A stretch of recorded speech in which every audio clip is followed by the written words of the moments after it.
right, guys. Well, we're out at the Ace Cafe again for Porsche Night, November edition. And I think we're going to do something a little bit different this month. And we're going to flip the script a little bit. And tonight, my daughter, Amanda Cheney, is going to be the host. So I'm just sort of kicking things off right now. But I'm going to let her take over and find out a little bit about me, right? If you're wondering about how did Brian get started in the Porsche world, or where did all this car stuff come from, I think she's going to do her best tonight to try to figure that out for us. So without further ado, I'm going to announce Amanda Cheney as the host tonight for Porsche Night on CycleFeverTV. So. Well, thank you so much. I appreciate it, and I hope all of you guys are excited to just learn about his story. And you've heard a bunch of other stories on the show, but you've never heard his. So we're going to start off quick. You know, back in the old days, you're a young kid, you're a guy. Everyone, I don't want to stereotype, but girls like to play with dolls and Barbies. Guys like cars and playing outside and toy cars. So what was your very first memory of a car? Were you racing around the house with a toy car, or what were you doing? Well, the very first memory of a car, I think, are you talking about a Porsche or just a car in general? No, just a car. We're going to start off with a car. Well, just the first memory is this old car that was actually a Bentley that was in the garage of our neighbor up in Watertown, New York. There was this big garage barn, and this was a car that he had from a friend or someone he would just keep storing there, and it just blew my mind. I couldn't believe it because it was this luxurious car from, like, I don't know, maybe the 50s or something like that, or maybe even earlier, maybe even the 40s. And I just remember that it had this incredible rear seat in it, and it had these fold-down trays, almost like in an airplane. So as a kid back then, I had flown on an airplane, and you would get served a meal on an airplane, or these fold-down tables. And this car actually had that in the back seat of the car. So that's one of my first really cool car memories. I would say the next best one would be race cars. So I grew up in Watertown, New York, northern New York, upstate New York, almost to the Canadian border. And we were in the middle of like a motorsports mecca. There was all kinds of circle track racing that went on. We watched modifieds and late model sportsmans. And that's really where I started to get hooked on high performance cars and things like that. All right, so you talk about race cars, and you were an athlete, you love sports, you played baseball, soccer, you did all that. A lot of people don't realize that racing is a sport. It's absolutely, you're an athlete behind the car. And you talk about going to racetracks and all that. And so as a race car driver, you have a team, right? You have a team behind you fixing up the car. How did that kind of switch in your brain to, all right, I like cars, you're talking about this Bentley, I like sports. How did racing get in your brain? That's not a normal path someone would take. Yeah, no, it wasn't. It started as a kid, as I mentioned, you know, going to the circle track racing and just being around that. It just, you know, it blew my mind back then. I just thought that was the coolest thing as a kid. As I got older and I was able to drive a car, then one of my best friends, his name is Adam Masters. We've been, you know, buddies since, I think, 1976 or 1977. And we loved sports cars, and we both loved racing. And so we would go up to Daytona, and we'd go to the races. And I think the first race we went to was maybe a NASCAR race. And then we started to go to sports car racing. It was called, and still is called today, IMSA. And back then, in the early 80s, it was super exciting stuff. And the first race we went to, I believe, was the Paul Revere 250. And this was a short sports car race that was run on the night before the big Firecracker 400, which was the NASCAR race that everybody knew. Except this was run at night. It was at a time where today when you go to the Speedway, it's all illuminated. There's lights everywhere. It's like the Daytona International Speedway is in the middle of daytime now. Well, back then, there weren't any lights. And the sports cars raced on the infield track, and at that time, the Porsche 935 Turbo was the dominant car. and that car would shoot flames out of the back as it was decelerating, going into corners and whatnot. And seeing these cars go around the track like that just blew our minds, and we got hooked on it. And we started to go to sports car racing in IMSA, and that just really did it for us. That got both of us super interested in it. And that was kind of where I think that whole, team aspect of it, wanting to be involved in something like that got into both of our brains. We just thought, wow, this would be so cool to be part of something like this. Right, okay, so you and Adam, how old are you at this time? So we were sophomores in high school. Mm-hmm. Yeah, sophomores in high school, maybe freshmen in high school, something like that. Okay, so you saw the Porsche, you want to get involved in racing, but as a sophomore in high school, nobody knows how to build an engine. Nobody knows what first gear, second gear are. You probably don't even have a license yet. So how in the heck did you learn, okay, I want to put together a car with your buddy Adam? Yeah, so it came a few years later than that, that we started to, have our own cars. And then we just got interested in them.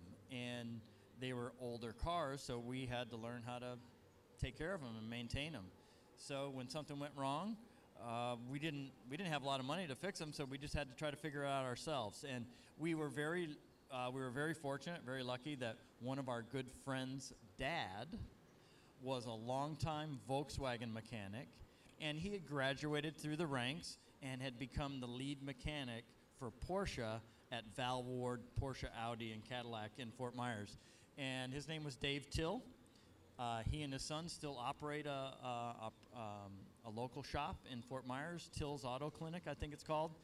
And I'll say that Dave, really helped to teach us a lot of things about the cars. And it was just kind of a cool thing. And one thing led to another, and before we knew it, we were fixing just about anything, that would come our way.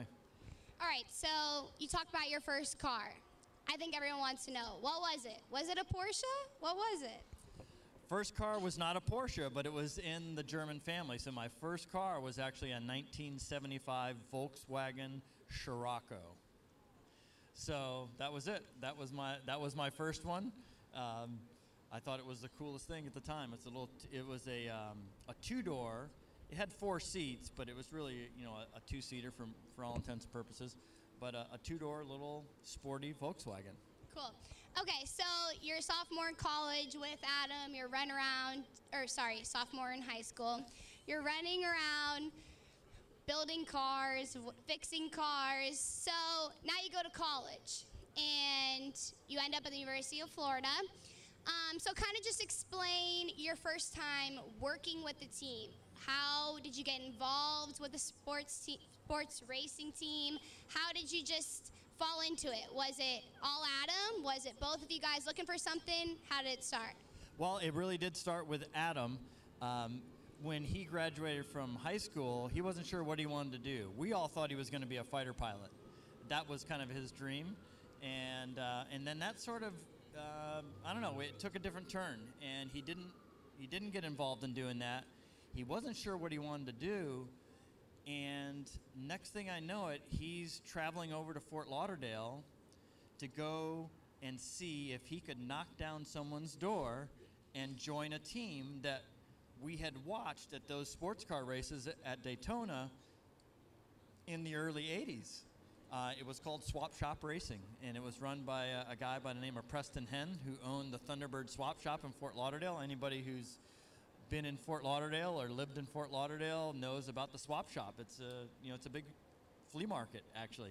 But Preston was a huge car guy, and he had teams and cars, and they were like a local Florida racing team. So we just got super interested in them. So Adam just took it upon himself to go over there and go to the swap shop and ask them, hey, where's the race shop? Where do you guys work on these race cars? And he got directed over there, and he met a guy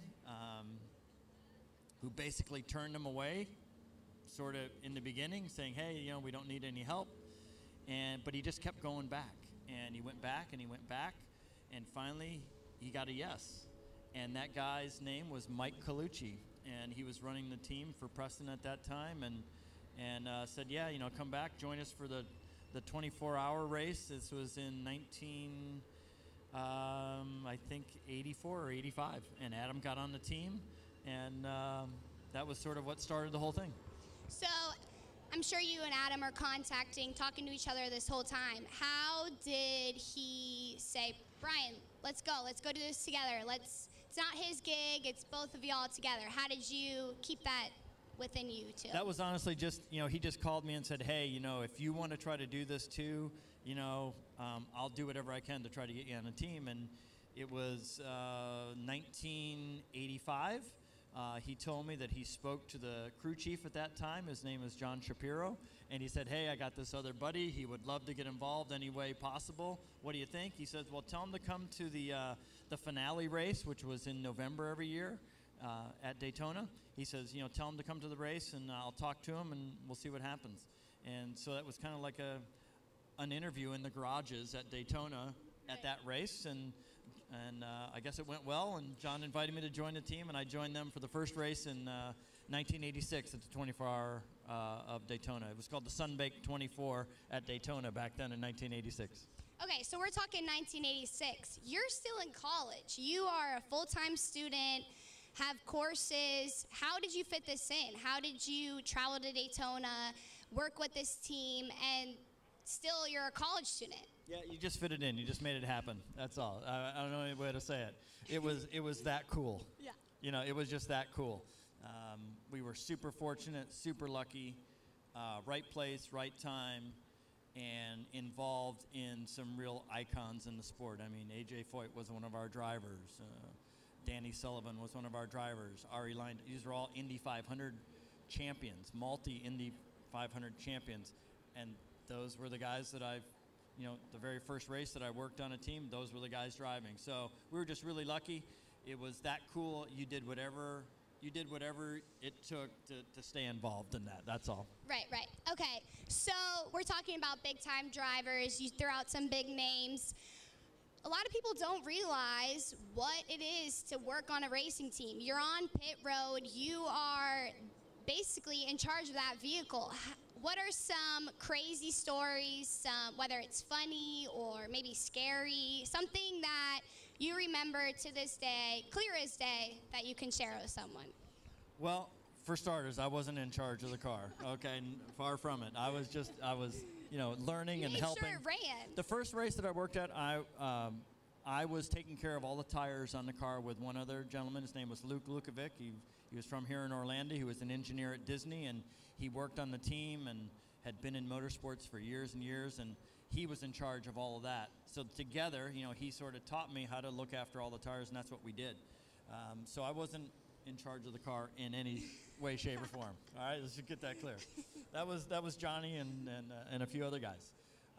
But boy, I don't know, like something's not coming to mind of a funny story. I don't know, I think maybe it was the year before that. So before I got on the team, I was just going to the races and watching Adam being involved with the team. And it was in 1984 that I went to the Sebring race. And we were just there. It was after practice the night before the race. And Mike Colucci came over to Adam and said, Adam, is your buddy, here? And he said, yeah, he's here. He goes, well, would he mind keeping watch over the cars overnight until the race? Because we've got to keep, back then they didn't have like big transporters, things were intense. Right. He said, would he look after and make sure no one comes near these cars overnight? And so Adam served it up, and I said, heck yeah, I'll do that, So that's kind of a funny story, right? Yeah. I mean, I wasn't involved with the team. I wasn't yet. Officially on the team, but that was maybe my first little test of, hey, is this guy gonna, take one for the team, so to speak? Okay, so how long were you on the team for? How long were you consistently working and helping just run the cars? Well, that year, 86, with Swap Shop for that season, and then after that, it was some other teams that I was involved in. So how long? Oh, so from 86 until 86, 87, 88, through about 90 or 91, something like that. Yeah. Yeah, so good amount of time. So meanwhile, you're graduated college. You love cars, we know, but you have other things to do also. So I I know this is a car show. We're all talking about Porsches, but some people don't even know what you did. Now you're a salesman for cars, but what did you do right out of college with working with these teams? Well, it's funny. It was linked to the racing. So I put my resume at the Career Resource Center at University of Florida, and I got a phone call before I even graduated. And they said, hey, we want to interview for this job. And the company was called Kent Industries. They were competitors to 3M. And they sold automotive chemicals, adhesives, sealants. They sold to the automotive industry. We sold to the marine and aircraft industry. So I went for this interview, and the hiring manager saw that I had been involved with these teams, and they were like, he thought that was the coolest thing. And I honestly think that that's what probably got me the interview for that job was, part of that involvement, being involved in the racing side and automotive stuff that sort of impressed him. And it was kind of cool. Yeah, that's sort of how that started. So you started in sales right off the bat? Yeah, it was sales. I was selling to automotive dealerships, aircraft maintenance facilities, a lot of the boat industry that was in South Florida. So, they built a lot of the big mega yachts and stuff like that, or even small marinas. But we did a lot of stuff with a lot of the boat builders down there and people that were redoing aircraft interiors, and then, all the automotive dealerships and body shops. We had products for just about all that stuff. Okay, so you continue on in life, you get married, you have some kids, but we're missing something. When did you buy your first Porsche? What was it? What year was it? Where is it today? So it was 1983.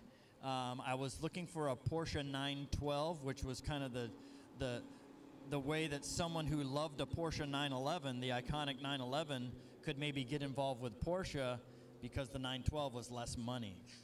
So I didn't have any money, really. And this was my freshman year of college, I guess. Yeah, I guess that's what it was. And so I was looking for a 912. I couldn't find one. I'm in class at college, and I'm studying with this woman who was older than me. It wasn't anything romantic. We were just friends. And we were studying late one night. I walk her to the parking lot because there was no one else around. I wasn't going to let her walk to her car by herself. What a gentleman. And we walk up to the car, and here's this little Porsche 914. And it was the only car out there. I'm like, so this is your car? And she said, well, no, it's my husband's car. But yeah, he's selling it because there was a for sale sign in it. And I said, are you kidding me, really? She said, yeah. She goes, I don't know anything about what he wants for it. I said, well, will you find out and let me know when you come to class on Thursday or whatever? So she did, and I convinced my dad to give me a loan, and he made me work in his business and earn enough money to pay it all back, and that's how I got my first Porsche in 1983. All right, so I'm almost 23 years old now, and I still know that car you're talking about. So explain kind of how you bought it, and then what did you do to it? I bought it and drove it in college and whatnot. And then after I got out of college, it wasn't a practical car to be a Kent salesman in, right? So I couldn't. So actually the car sat for years and years and years, probably 15 years, 10, 15 years. It sat in a garage. And that's not a good thing to do to a car. But as I got a little older and I started to have some means to pay for things on my own, I sort of brought it out and decided to do a little light restoration work to it. And then over the course of another 10 years, I worked on it here or there, and then sort of completed it years later. So yeah, I still own the car today. All right. So this past weekend we went to Daytona, me and you were telling me about a story about a car that you wanted to buy with your wife, my mom. So that was, you already had your one car, so now this is a car that you want to buy with mom. So kind of tell us that story that you told me, and then we'll go from there. Okay, all right. So that was 1989. We're living in Fort Lauderdale at the time. Leslie was driving a Rabbit diesel from about 1978 or 79 or 80 or something like that, 80 maybe. and it was time to be done with that car. So she was looking for a new car. So I thought, well, hey, why not try to find a Porsche, right? Wouldn't that be fun? So I found this car. It was a 1965 356C that a gentleman in Coral Gables, Florida was selling. So I convinced her to come. I didn't really have to convince her. She came. And we went down to Coral Gables. We looked at this car. It was a white little 356. We drove it. It was absolutely fantastic. And the only problem was he was asking $10,500 for the car. And at that time, we had just gotten out of college. We didn't have $10,500 of anything. So we went to the bank and tried to get a loan for it. They said, no, we won't loan you $10,500 in whatever year that was, 1989, on a 1965 car. So sorry, game over. So we were really dejected because that car was so cool and so much fun to drive. And what did we do? We went down to the Volkswagen dealer and bought her a brand new Volkswagen Golf. And that was it. So that was the 356 that we missed, that we wish we could have bought, but it just wasn't in the cards. Right. Okay. So growing up, I remember, we're going back to Porsche now. I remember your parts coming through the mail from online. Mom would always say, oh, there's another part on the doorstep, whatever. So we have this consistent pattern of you wanting Porsches. And you're wanting to rebuild your Porsche, or not rebuild, what's the word? Restore. That's the word I'm looking for. So as you're restoring this, you get a new car. You get a Porsche with Mom. So you guys always dreamed of it. You wanted a 911. Mom would always say she looked at the clock at 911 and would dream and wish, I just want a 911. So we moved to Orlando, and what happens? Well, we were lucky. We made a lot of money on the sale of our house in Fort Lauderdale, and so we had some cash, and so we bought a 911. And that 911 has a lot of memories in it. I have a lot of memories in it. But what's I know you have a lot, but what's one of your favorite memories with the family in the 911? Definitely one of the favorite memories of the family in the 911 was going to a gymnastics meet in Tampa and getting the question a few days before the meet. And the question that you asked me, I don't know if you're going to remember this or not, but the question that you asked me was, Daddy, what car are we taking to the meet in Tampa this weekend? And I said, the Porsche, of course. So we always drove. Right, that's what we always drove. This was not like a fun car. Like, we drove it every day. Yeah. Or not we, but y'all. Mom drove you around every day. Yeah, and your question to me was, okay, so if we're taking the Porsche, it might be a problem. And I said, well, what's the problem? She says, well, I don't think the trophy will fit in it. And that's what you said, because you had been to that meet the year before, and the trophies they gave out at that meet were taller than adults. Yep. They were like, whatever, 5 feet tall. And that's what your comment was. If we're taking the 911, I don't know if we can do that because the trophy might not fit. So that's a true story. All right, well, I was confident, not cocky. I was a confident young gymnast. Okay. All right, so. By the way, you did bring home the trophy. Just saying. All right, okay. So you're working, selling still. You have 2 Porsches in your garage. Life kind of comes full circle for you about a year and a half ago now.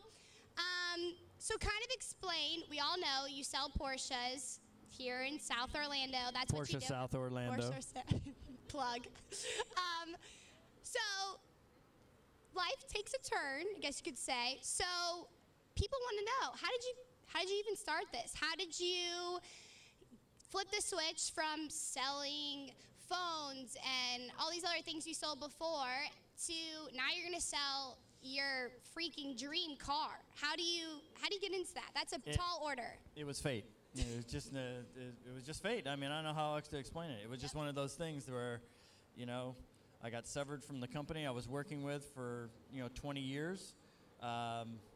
Leading sales teams, having an awesome time, And you get that phone call one morning, and they just say, hey, here's your severance package, and see you later.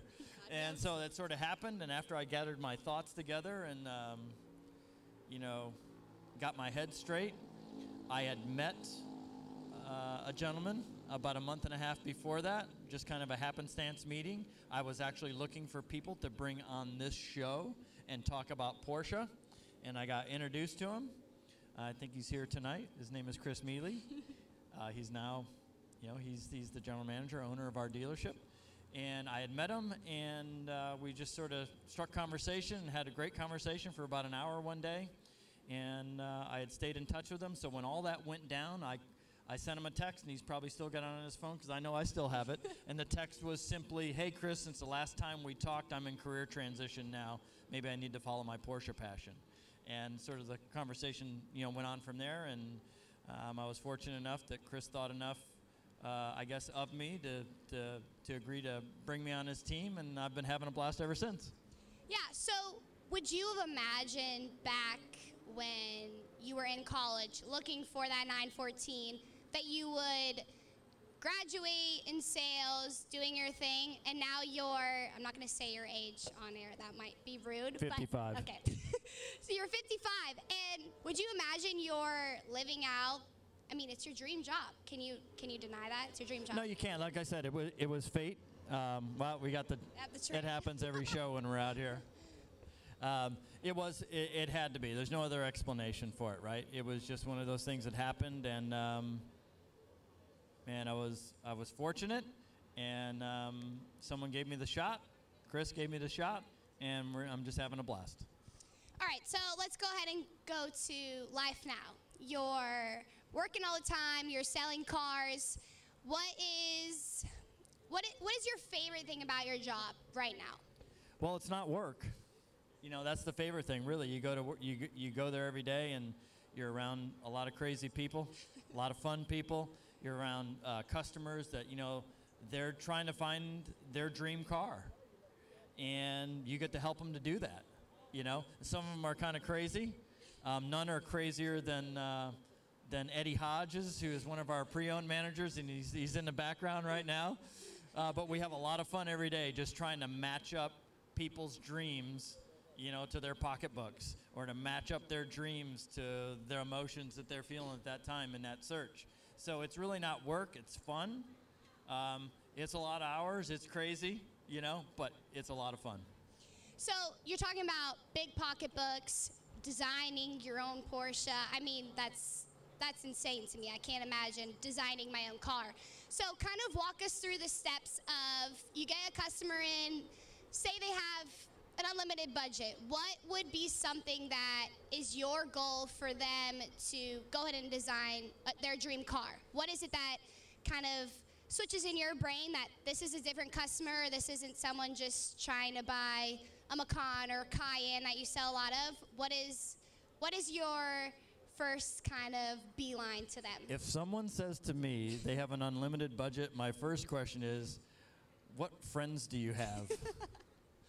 No, just kidding. I'm always thinking about, you know, what's down the line, what's next. But really what it boils down to is just working with people, listening to them, finding out what really, you know, why they're there, what got them interested in Porsche, you know, what is it about this moment in their life that's leading them to say, hey, I want a Porsche, whether it's their first one and they've never been exposed to it, or whether it's their 20th one.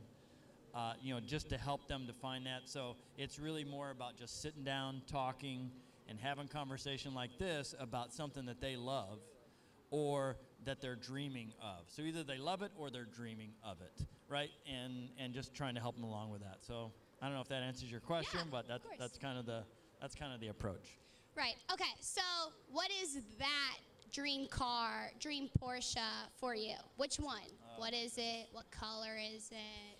Well, a dream Porsche for me, probably the coolest Porsche that I say if I could own any of them right now, it would go back to the year that I was born, 1964, and it would be a 904 GTS. Probably the sexiest looking Porsche ever designed, or one of the sexiest ever. that would probably be it. If I could just wave a magic wand, that would probably be a pretty cool one to have. And what color? Silver. Just silver? Yeah, just silver. All right. All right, so I don't know how much time we have, but we do have some social media questions. Okay. All right. All right. Now, all of you guys watching, social media is legit. Is it? Is it? Social media is legit because our guest that I'll have on here in just a few minutes after we wrap up actually saw the teaser video that you convinced me to put out there last night. That's that we right. shot at home. And when I started talking with him tonight, he told me that he got reminded of the event because of that teaser video. So he was immediately on the show as soon as he told me that. Yep. That's like you get an award for coming up to you, right? All right, so we're going to pull some up. Here we go. Okay. We're going to start off basic here. Someone wants to know what your favorite food was. Tell them what your favorite food is. It was pizza. Really? Pizza? Yeah, why not? All right. Okay. All right, we talked about your first Porsche. How old were you, though, when you bought it? I don't know. I'm not good at math. Come on. What year was it? 1983. All right, so you were... I was born in 64. You do the math. That's 19 years old. Okay. With a Porsche, guys. 19. I'm 23. I don't have a Porsche. The heck? I'm driving a Honda. I have a cool dad.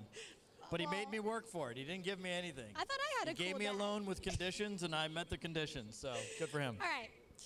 Okay, here's our next one. What is the key to raising two magnificent daughters? The people want to know. Give it to them. I don't know what the key is. I think your mom and I were just really lucky and very blessed to have two magnificent daughters, for starters. I don't know. I think it's just letting your kids be themselves, keeping them involved in things. You guys both were pretty serious in the gymnastics world, so you always kept busy. It kept you sort of on task. It kept you focused, working towards something, so you weren't easily distracted. And I don't know. I think that was it. Just a lot of love and a lot of focus like that, I think. Well, I think that line's pretty darn close to your story. Keep and whip it, just stay in the course, and something good will happen, right? All right. Oh, this is a good one. Where was your first engine repair garage? Well, the first engine repair I did was on my 914. I was in Gainesville, and the year was 1985 or We have an issue with 86. years. It was 1986. And I drove the car out into the countryside of Gainesville to go to a party that one of my professors put on. And on the way That home... does not sound good right there. Well, it all worked out. Okay. On the way home, my 1983 Porsche sounded like it was coming from Jamaica, man, because the steel drum came out in the back and that engine let go and that was it. So I was forced to have to rebuild my engine. And so my good buddy Andy Villalon and I, at that time, he had a 914 too. We built two engines in our kitchen on the countertops. We took the washer and dryer out of the closet, put engine stands in there, and between the engine stands and the counters of the kitchen, we rebuilt two engines. Whatever it takes. Whatever it takes. Whatever it takes. Okay, let's see. Who taught you how to install nighttime racing headlights? Oh, I don't know, but I will say that was the first job that I was given in 1987 on another 962 team, and it was given to me by a guy by the name of Kevin Jeanette. The team was Primus Motorsports. Brian Redmond, Chris Neifel, and Elliot Forbes Robinson were the drivers, and that was the first job he gave me. He said, here, put lights in this nose section of the 962 for us. You just figure it out. I just figured it out. I'm sure Adam helped you. Yeah, there was plenty of guys. Yeah. All right, we got two more. How and in what was your dismantled engine delivered to your hometown repair. Well, my dad was a Charles chip distributor. You know, you bought chips that went in these big cans, and I had a bunch of those cans around my apartment, but, you know, I had engine parts, so I just put them in the cans and took them home. You just ate all the chips. Yeah, well, we cleaned them out. Yeah, of course, but it was just a good place to keep everything clean and transport them. Dang, that's a story in itself. All right, so final question. What is the family discount? That was a question. It's for real. It's for real. I'm not making it up. What's the family discount? Yeah. You know, I don't know. It's as whatever I can get Chris Mealy to agree to. Okay, so we got to talk to Chris. Yeah, then we'll get back to it. Yeah. Okay. All right, guys. Well, that wraps up our interview. Had so much fun. Is there anything else? Did I miss anything? Any Porsche? No, that was fun. That was a lot of fun. All right. Appreciate all the questions from online. Yes, that was pretty cool. Guys. Yes. All right, so I think we're going to have your next guest. Yeah, we're going to bring on some guests. We're going to bring John Aponte in. Oh, we got a clip. All right, well, let's go to the clip. All right, well, guys, we're here at Porsche South Orlando tonight for the next generation of the Porsche 911, the 992. We introduced it tonight. Without further ado, let's go ahead and pull the cover off. You got it. In our favorite color. There you go. Oops, sorry, sir. And I'm here with Chris Mealy, who is our owner and general manager here at Porsche South Orlando. So, Chris, tell us a little bit about the night. I think we had a great buzz in the room, had a little bit of fun. So, what did you think about the night? It was a great night. You know, we had over about 240, 250 people showed up. So it was definitely a great night. Obviously, what an amazing vehicle, the 8th generation of the new 911. So, you know, you have both of them here. You have the coupe.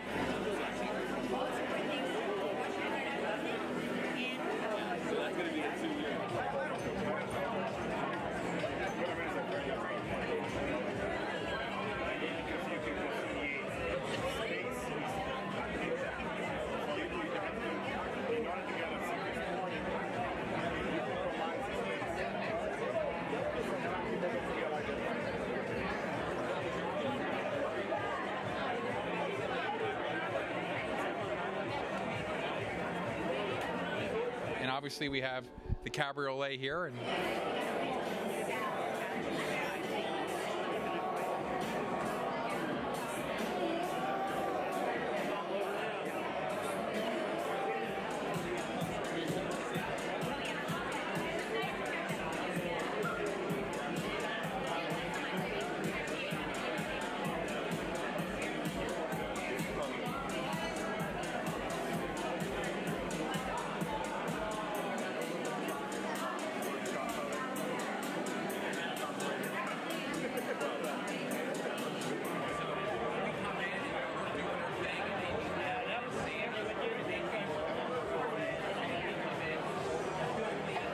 two exquisite examples of it. So it was really a special night, and I'm happy the way it turned out, and I'm looking forward to the next event. Oh man, there was a really cool buzz in the room tonight. A lot of people, you know, it's funny.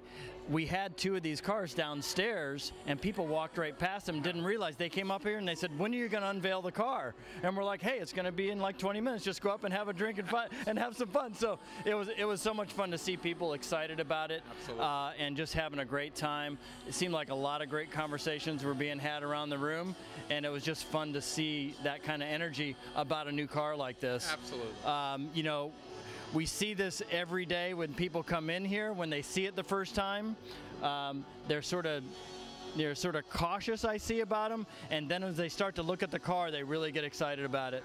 So it's super fun. So I know putting on an event like this takes a lot of planning, a lot of time, but I think it paid off well tonight. I know we had a gentleman sign up. This one's sold. This one's done for tonight. So super cool. And I think we had one other car sold tonight. So you know, it's always fun to have events like this, but then to know that people who came and had fun are going to drive these things home. That makes it even better, right? There's no doubt. So guys, though, just want to talk a little bit about the 911. This generation of the 911, it's more powerful, it's lightweight, it's got you know, performance features in this car that we've never seen before in the Porsche, like the wet mode, which now, you know, puts this car into a mode that makes it handle in wet conditions like no Porsche has ever handled.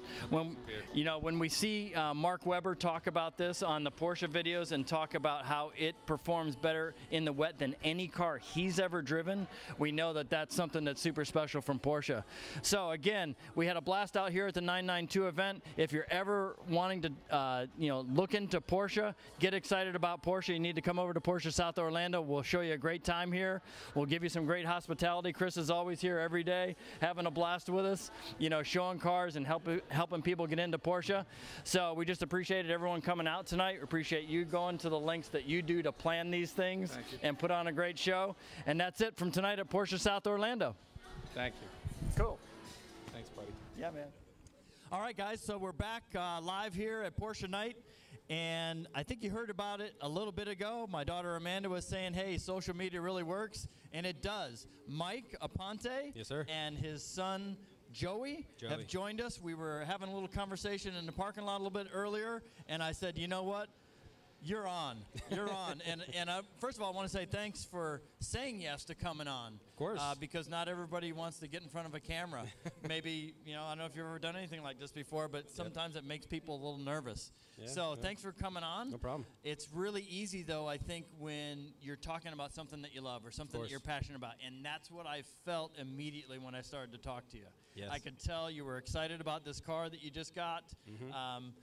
And you seem to be, you know, just really enthused about it. And then when I saw the smile on his face when he started talking about it, I'm like, oh man, this is the deal. We got to do this. Yep. So, Mike, tell me about where the whole car thing started for you. Where did you get interested in cars? I was actually about his age. I was maybe 8, 9, 10 years old. Again, in the 80s, there was no internet. There was nothing else. So I remember asking my dad to buy magazines, car magazines, and what I would do is I would clip all the pictures of cars that I really liked, and obviously Porsche was one of them, and I would paste them all over my notebooks and books for school. So every time I would, back in the day when there was books, now it's all tablets, but so, and I would literally look at these cars all day, and that's kind of how my love for cars started when I was about his age. Wow, that's cool. So, Joey, tell me, grab the mic from your dad there. So, what's your first memory of, you know, liking cars or being interested in cars? I don't really know. It's probably just when I saw, like, Suicide Squad, when I saw the Joker's Lamborghini. Oh, cool. Yeah. Awesome. That's really cool. Do you remember, like, the first Porsche that you ever got interested in, or does that not really come to mind? Do you remember a Porsche? No, it was probably just this one. Just this one, just Dad's. Yeah, okay, cool. Well, that's awesome. All right, well, pass the mic over to your dad here. We'll come back to you, Joey, in a little bit, all right? So it all started back then, but where did the Porsche thing start for you, Mike? Well, honestly, it actually started when I've been in the cars, different makes, different models, and it actually started probably about 4 or 5 months ago. I was looking at cars, and I knew what I wanted, and, you know, wife is looking at me, what you looking at? And I was like, there's nothing, and she's like, that's nice, and I was like, I know it's nice. So that's kind of how it started with this. Now, I've had friends, and in the past I've driven a 911, 996 before, and I knew that I loved it. I've been into turbos my whole life, and it just, right car, right time. Wife said yes. It was like everything was perfect. It was the best recipe you could ask for, yeah, right? He liked it, so I said, kids are Done in, deal. We're in. That's great. Well, you know, this vintage, I'll call it a vintage, you know, from the 2000s, the 911, but it was the internal number 996, like the new 911 now, that Chris Mealy and Eddie Hodges from the dealership, they brought one out tonight, sort of in the background over here, a new 992. So yours was the 996 from back in 2002. Is that what you told me? Yes, so mine's tell us a little bit about this car. What made this one so special? And when you just got it within the last 4 months, you said? Yeah, so I've had it for less than 90 days, actually. I bought it in Chicago, And yeah, so what I love about it the most is, you know, most people don't like that this was the first one that they went from air-cooled to liquid-cooled. Yeah. And it, you know, it's got its own, you know, internal, whatever, but I actually like it. You know, it was turbo. I love the Mester engine. It's just the power for the money now is you can't beat it. You can't beat it. Yeah. And for anybody who maybe isn't really in tune to what Porsche is all about, just go out and Google Hans Metzger. Yep. And you'll learn a lot about some Porsche history and some engineering and engine building and engine design. And you'll get to read about the gentleman who designed the engine for your car. Yes. And it's a fantastic combination, fantastic package. Absolutely. So did you go up to Chicago and drive it home, or did you have it shipped down? We shipped it down. Me and my wife took an airplane ride to Chicago, drove it all day, made sure it was all good. And it's kind of funny because my wife said, let's drive it down. And I was like, no, you can't. No, that's way too far. I'm not doing that. So she wanted to. I said no. We shipped it back, yeah. Well, that's cool. Yeah. So do you remember all this going on, Joey? Do you remember him looking for this car and what he was doing, looking on the internet, and what your mom was saying? Do you remember all this? Like, can you confirm all this story that he's telling us? Yeah, I remember this. So what did you think? Did you get to go up there, or no, you had to stay home with friends while he went off looking for the car? Yeah, I had to stay home. So when did you hear that he got it? Did he tell you before you brought it home, or was it until it showed up that you knew that he bought it? He told us that we were going to get it. And so what did you think when you heard that? Well, at first I just thought, like, there's another car, and we just rented it, so I thought that we were just going to do that, so. Okay, so tell me, Joey, about the first ride that you got in the car. Who was in the car, and tell me about the ride. Well, at first it was just me and him, and we rode around the neighborhood. You rode around the neighborhood? Yeah. Did you ride around the neighborhood under the speed limit? I wasn't really paying attention. Good answer, good answer. Yeah, awesome. So that was the first ride. So did you approve? You said, hey, this is cool, or what did you think? Yeah, I thought it was awesome. It was pretty awesome? Okay. But that was, again, a low speed, under the speed limit ride. We're not talking about any kind of crazy stuff your dad did, right? Well, after we rode around the neighborhood, we got out of the neighborhood and rode it down like. Okay, so that's when the fun started. Yeah. Okay, cool. Well, we won't go into all the details, but just rest. But what we know is that you had a blast on your first ride. And how old are you now? 10. So we know that we have a new Porsche person in the Porsche family, and his name is Joey Aponte. So give me some skin, brother. All right, that's awesome. What a great story. So what are your plans, Mike, for the car now? It's a beautiful example. The body is super clean. It looks like someone really cared for this car. It did. So what are your plans for it now? How long do you think you're gonna own this one? Hopefully I'll own it for a while. I'm in love with the car, and I'm a full enthusiast. So for me, you know, you have 50-50. Some people want to always keep it, you know, how it came from the factory, and that's respectable. I'm, however, the other half. I want to, you know, doing wheels, doing a cage. I want to be around 750, 800 horse. Oh my! Yeah. So that's the plan, and hopefully in the next 6 months, all of these things will happen. Well, let us down at Porsche South Orlando know if you ever need any help with parts or service or anything. We'll help you. We'll help you with that. Absolutely. Thanks for sharing the car with us. You know, just enjoy it. You know, I'm glad that you're out doing something like this. I know you told me you're from up in Orange City, so this wasn't just around the block for you. You had to make an effort to come down here and do this. So thanks for coming down here and joining us tonight. And thanks for inspiring your son to be the next Porsche kid and next Porsche guy in the family. I think that's super cool. For me, that's something that is that's super important. You know, what are we going to do today to get young folks interested in cars, number one, because it seems like a lot of them just don't have the interest in cars that we had maybe as kids. So how do we get them interested? And then second for me is how do we get them interested in a Porsche? Because that's what it's really all about, right? Yeah, of having course. fun. And I think these kinds of events are great ways to do that. There's all kinds of other things that you can do. Get involved with the Porsche Club of America. There's all kinds of great things. There's always kids, at those events. And we're super lucky here in the Central Florida area to have things like the Rolex 24-hour race and the 12 hours of Sebring and all of these great, known around the world races that we can attend, just super easy, just an hour drive. So, have fun. Joey, thanks for coming on. It was awesome. I think you did a great job tonight. Thanks for sharing your story about the ride with your dad in your first Porsche. And again, thanks for coming on with us. And come and see us anytime. We'd love to see you back out here at the Ace and anything that's car related around Orlando that we pop up into. Awesome. All right. Thank you guys, all right, guys. so much. So that pretty much wraps us up for Porsche Night tonight from Ace Cafe, the November edition. Flipping the script. I think Amanda, I don't know, she blew my doors off. I think she did an awesome job tonight. That was a lot of fun. I think we'll probably have her back and have her, take this show maybe to the next level. There's only so much I can do. I think she can take it to a completely different place.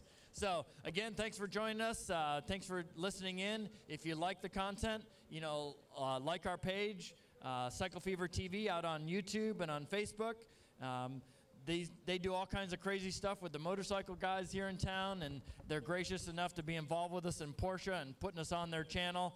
And so we just really appreciate all the effort from the guys from CycleFeverTV and what they do for us each and every month out here. So that's it. Enjoy the ride out there in your Porsche, and we'll see you next time at Porsche Night in the month of December.